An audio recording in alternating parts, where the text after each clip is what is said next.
Hey, what up, y'all? What up, y'all? How y'all doing? How y'all doing? How y'all doing? How y'all doing? Looks like we got a bit of a breaking story here that we want to get into regarding the Lakers signing a big man finally. So make sure y'all tap in. We're about to get it going. Make sure y'all tap in and let me know where y'all are coming in from. Mm.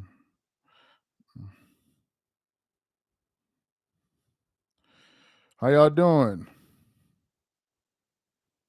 Okay. What up? Texas in the building, Chicago, Phoenix, Houston, Florida. I see you. Puerto Rico in the building. Wells, Dominican Republic, Chi-Town. What up? Vernon, what up? Who else? Long Beach, California, Minneapolis, Yonkers. Shout out to Yonkers, man. Shout out to Yonkers. Maryland, Miami, Arizona was good.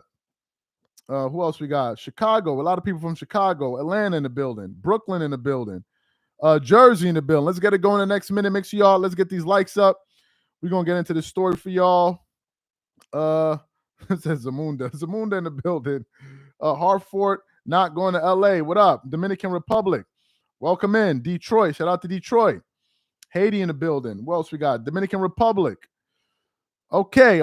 So we got a breaking story. Let's make sure everybody tap in. Let's get the likes up. We about to get it going in the next 30 seconds. Let me get my shout outs.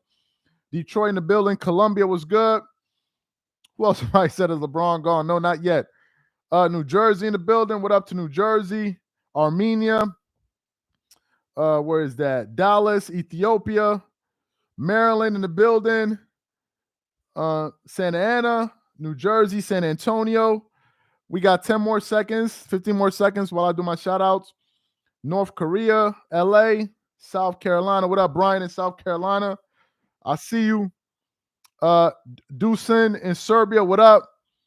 Somebody said, dude, you're a hater. I don't know what to say. I'm just reacting to the story. Shout out to Oscar, New York. All right. So let's get into the story, man. So as y'all know, the Lakers have been desperately trying to get a big man to make Luka Doncic happy. This will be the second move that the Lakers have made this offseason, and they have acquired, according to Shams, big man Deandre Ayton has agreed to sign with the Los Angeles Lakers, sources tell ESPN. Between Portland and LA, Ayton will earn $34 million next season. Okay, between Portland and LA. Okay. Agents Nima of Innovative Sports and Bill Duffy of WME Sports reached the deal with Lakers president Rob Pelinka. It then says the Lakers find their starting center in Ayton, the 2018 number one overall pick, who is the only player in the NBA history to average 15 points and 60% shooting in the postseason. What is Shams talking about? Why would you put that stat out? That's a ridiculous stat, bro. It's almost like as if he's trying to say, okay, well, look, they're doing something. What kind of stat is this? That he's the only player to average 15 points and 60% shooting in the postseason. So what that mean? His career average is 16.4 points per game, 10.5 rebounds on 59% shooting over the last 7 seasons. So, ladies and gentlemen, the Lakers have landed a big man center in Deandre Ayton. Now, I want to see something real quick. Let me see. Because I haven't really covered the Lakers like this. I've been kind of getting back into the groove of things because I think that I'm going to get my team back. So now I got to kind of go into what the Lakers are doing, look at their roster. I don't really know much of their roster. I mean, I do know some of them, but okay. So the Lakers right now on their roster, they have Dalton Connect, who is a promising player. I don't know why they tried to get rid of him.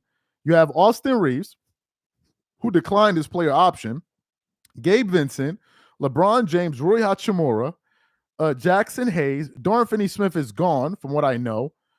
Jared Vanderbilt, he's still there. Luka Doncic, Bronny James, Markieff Morris, Maxi Kleber.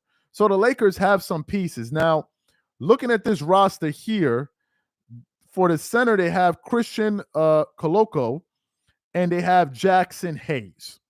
So those two positions, I mean, those two players were not really giving the Lakers what they need. So the question now becomes, does DeAndre Ayton give them what they need? Well, first of all, the last time Ayton was actually relevant was when he was playing with the Suns and they were playing against the Milwaukee Bucks in the finals. Ever since then, He seemed to become like a problem child in Phoenix. Him and Monty Williams did not get along. And then somehow, some way, he found himself shipped to Portland. And I think I heard stories about immaturity issues or whatever. Now, if I'm looking at his numbers right now, last season in 40 games played, he averaged 14 points a game. He gave you what? 66%. So he got 10 rebounds, so 14 and 10. He shot 56% from the floor. I don't really remember much of his game. I don't know if he's a pick and pop kind of guy. I don't remember his game that much. But what I do know is that he was one of those guys that was supposed to be a promising player. His best season in the NBA was that 2019-2020 season where he averaged 18 points per game, 11 and a half rebounds, 1.9 assists, 1.5 steals. Since then, he hasn't put up those type of numbers. But the question is this going to give the Lakers what they need? This is the question we're asking here. Okay. First of all, I think Ayton is just a guy that you're getting from the moment that you can move off from in the future. The same way they had JaVale McGee or whoever else they had. He's not somebody that's going to come there and change life. He's a guy that they're most likely going to need this season. Why? Because they don't have any flexibility on their cap. They don't have any flexibility. Hey, guys, let's try to get these likes up to 150 likes.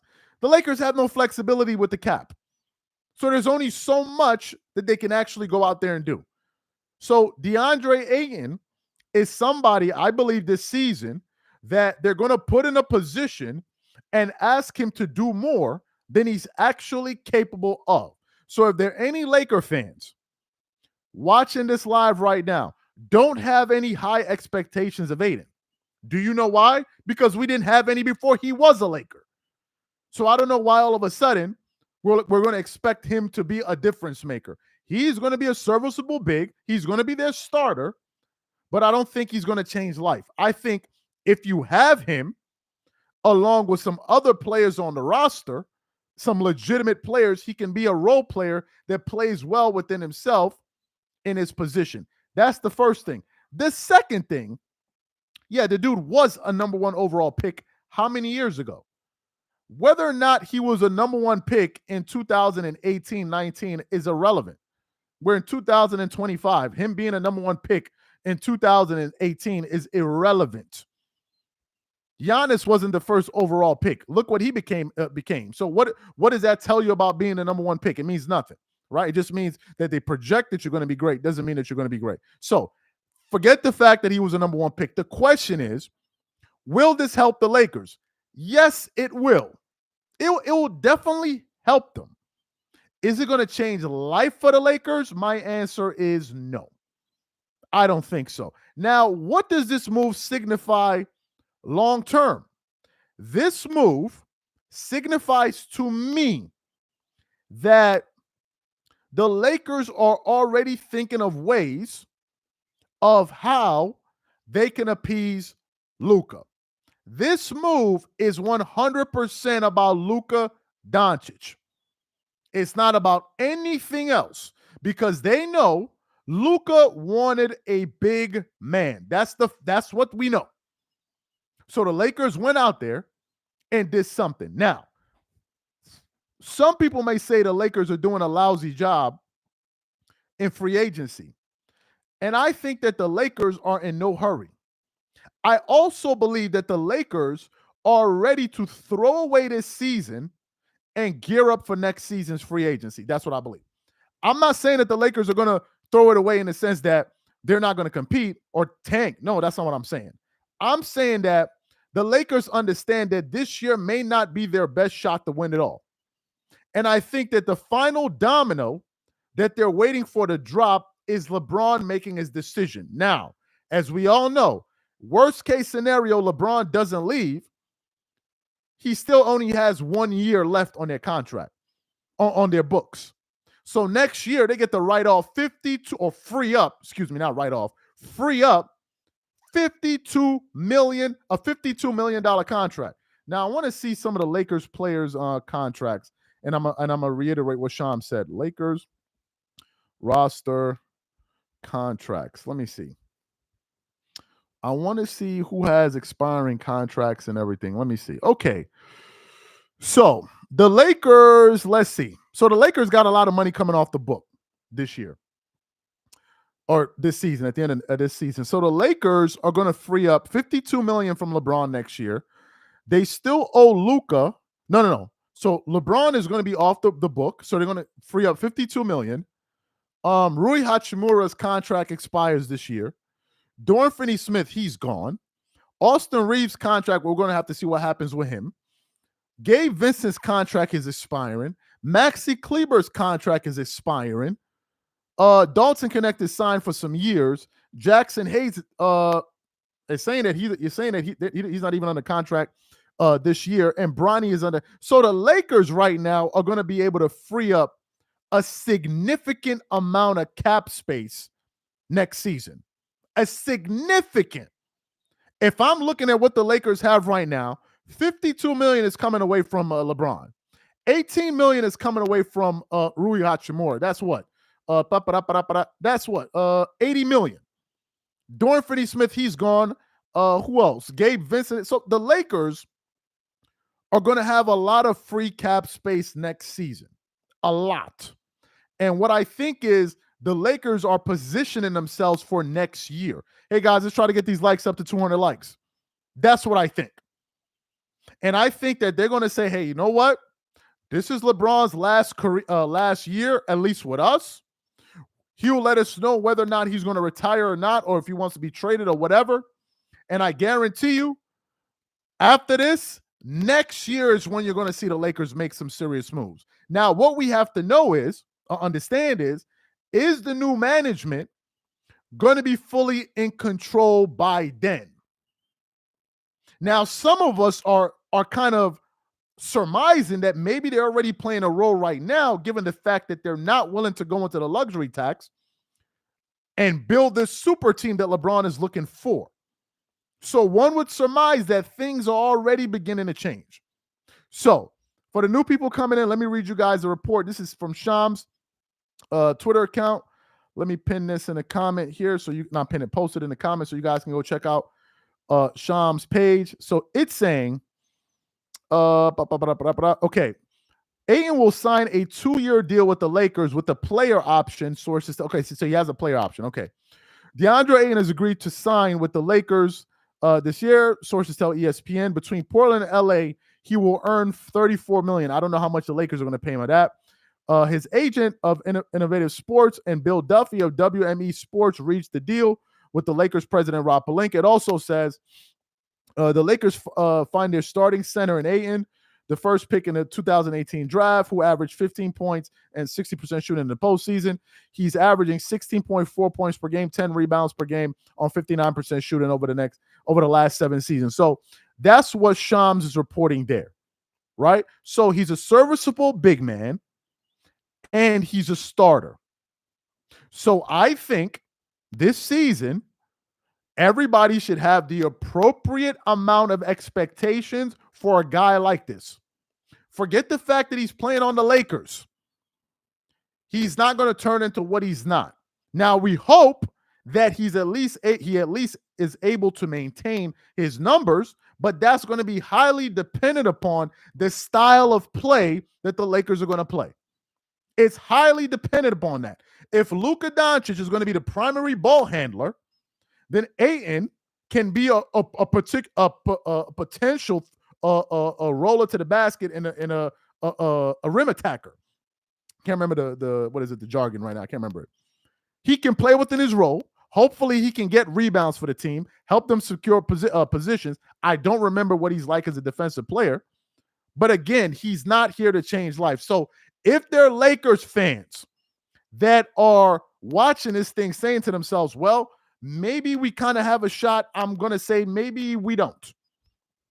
I think the Lakers are going to be a playoff team, but I think the Lakers team that everybody's hoping for is going to be next year's team. That's what I believe. If not for anything, for the cap space that they're going to have. I think next year's Lakers team is going to be the team. Somebody said, bro, you capping. What am I capping about? I just broke it down to you. from a number standpoint. I'm not even breaking it down to you from what am I lying about? Okay, are y'all saying that the Lakers are not going to be good at all? Is that what some of y'all are, hold on. Are some of y'all saying the Lakers won't be good not this season, the season after that? Oh, let me ask the audience. Let me ask the audience. Will the Lakers be good in 2026, 2027 season? Oh, I got to hear this. Let me see this. Start poll. Let me know what y'all think in the comments. I got to see what y'all saying. Leave a vote. No, I got to see some votes. Let me see. So 44% of people said no. 60%. Let me see who else. 57%, 42%. Oh, y'all out your minds. Y'all are absolutely out your mind. Based off of what? Based off of what? Oh, I totally disagree with y'all. I don't expect much from the Lakers this season in terms of a team to come out of the West. But next season, with all of that free cap space and LeBron gone, oh, y'all need to stop, man. Cut it out. Cut it out. Stop the nonsense. The Lakers are going to be a better team. They're going to be a better team.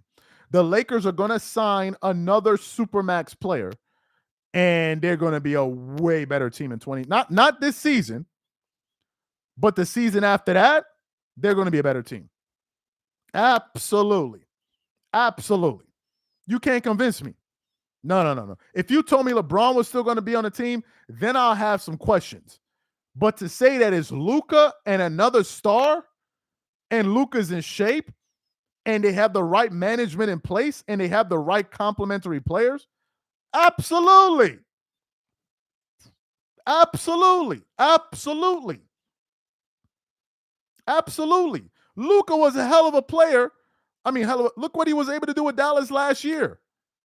Was it last year? No, was it not last year? I think last year didn't. The year before that or whatever. Absolutely.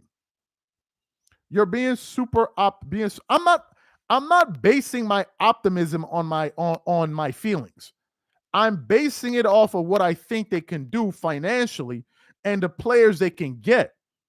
For the new people that just joined the live, let me read the salary, the Lakers payroll. This season, after this season, the Lakers are freeing up $52 million from LeBron's money, $18 million from Rui, $11.5 million in Gabe Vincent, $11 million in Maxi Kleber, and I don't know who else they got, but that right there is already $100 million. Between LeBron and Rui Hachimura's contract, that's $80 million. If you throw in Kleber and Vincent, that's $100 million in cap space. $100 million. No, Reeves picked up an option. We have to see what happens with Reeves. We don't know yet. He could extend. We have to see. We don't know what's going to happen with him. So that's a lot of money. And you're still going to have Luka, and you're going to have all of that cap space? Absolutely, they can do something with it. Somebody said Luka is not that guy. Based off of what? What are we basing this off of? What are we basing this off of? Before Luka joined the Lakers, the year before he was in the finals, what are we basing this off of? Yes, Reeves declined. Yes, he's picking up. Exactly. So what are we basing this off of? What are we basing this off of? Luka is based on what? Luka's a hell of a player. Now, if I'm the Lakers and I'm looking at Reeves and all of that, if I'm the Lakers, would I re-sign Austin Reeves? That's a good question. If I'm the Lakers, would I re-sign Austin Reeves? Let's say he plays well this season. The thing is, Reeves is a great playmaker. He's certainly more of a regular season player than a postseason player. The problem with Reeves is that if he's not scoring and handling the ball, he's a defensive liability. Now, if you're telling me you're going to bring Reeves off the bench, then you have Then you have you can kind of convince me, but Reeves right now is looking for a big payday, and I'm not sure I'm willing to pay Reeves all of that money, and he can't do anything for me defensively. Because in this particular NBA, just look at the Oklahoma City Thunder. One thing you're going to need to come out of the Western Conference is defend the perimeter. And you're going to need a lot of 3-and-D guys. You're going to need a lot of length on the perimeter, guys that can switch, guys that have active hands and play defense.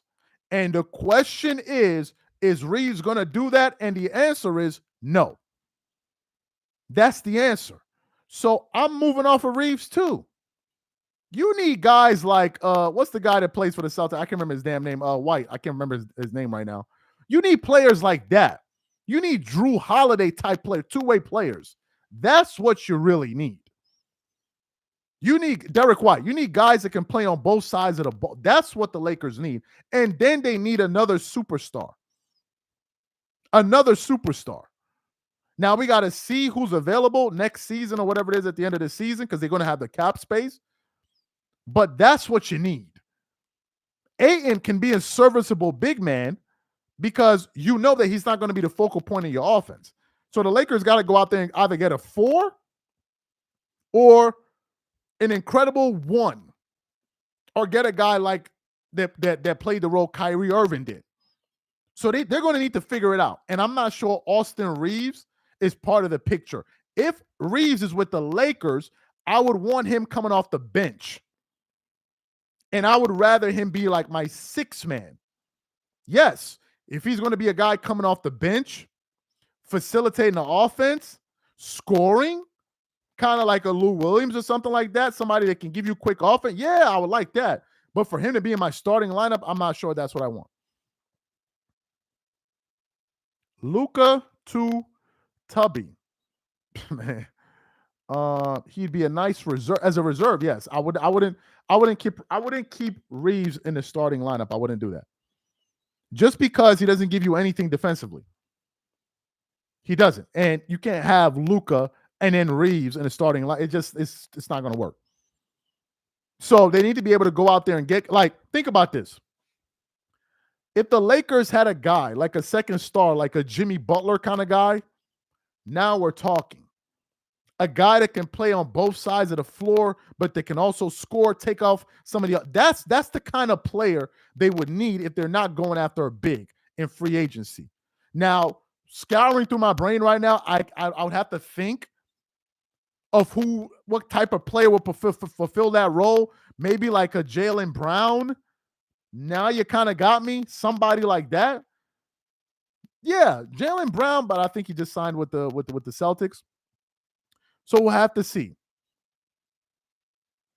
Somebody says, yeah, I would get rid of all of them. Rui Hachimura and all of them. Them dudes, those are not the guys. Those are not the guys. Jaylen, he costs too much. Yeah, but it's not even that about he costs too much. The Lakers will be able to get him in free. If he was a free agent and they had the cap space, you can do it, but they can't do it via trade because they don't have the contracts to match it, and Boston is not going to trade away a bunch of who they're going to get. Rui Hachimura and these guys to go. Nah, they're not going to do that. I'm just saying, like a player like that. Anyway, Reeves is a 7th man. A 7th man. As soon as they have a game plan for him, he gets strapped up and disappears. Appreciate the super chat because he's a regular season player. Kuminga is not. No, I don't think Kuminga is enough. A guy like Siakam, but that could score a little bit more. That could also take off some of the offensive load from Luka, unless you have guys that you surround Luka with guys like Derek White, Drew Holiday, players like that. Now you got me. Now you got me because you have scoring coming from other places and guys that can make plays for themselves. But Luka being the primary offensive guy, he would need somebody else to score and take off the load, especially when he goes to the bench or he's having a bad game. Let me see who else. I would keep Dalton. I absolutely would keep Dalton Connect. If Dalton Connect improves defensively, he should definitely be kept on that team. Wave Bronny. Well, Bronny right now, it's crazy how much they're paying Bronny. I guess is the going rate. So Bronny's getting paid $2 million this year. No, he's getting paid $2.2 million this year, and then next year he's getting paid $2.5. So Bronny got himself a good contract. I don't know if he's going to last on the Lakers. We got to see. Let me go to some more comments. Wade, Bronny, and James might check. Your audio is scratchy. If someone would give the Lakers a template, they could copy and clone Luka, Reeves, LeBron, Rui, Ayton starting for Luka. Yeah, I don't believe so much in the Lakers starting five. I don't think this. I don't think if the Lakers make it past the second round this year, I think they overachieved. But based on what they're doing right now, the Lakers are planning for the following season. The Lakers are not Laker fans. This is not the season they're going to try to win. Yes, they may even make some moves later on at the trade deadline. Yes, but the fact of the matter is, there is no role player because people are talking about look. There's no role player the Lakers can get that will change life for them. Why am I saying that? Because that's the only amount of kind of player that they can afford. The Lakers can't afford anything beyond a role player. They can't. So if you're expecting something miraculous to happen for the Lakers this year, you better realize there's what's going to happen. So the only real move that you can wait for is the following season. But anyway, guys, appreciate you guys for being a part of the live. This is my take on it. Y'all have a good one and be on the lookout for the next video we got dropping a little bit later. Y'all have a good one, man. And I'm out. Peace.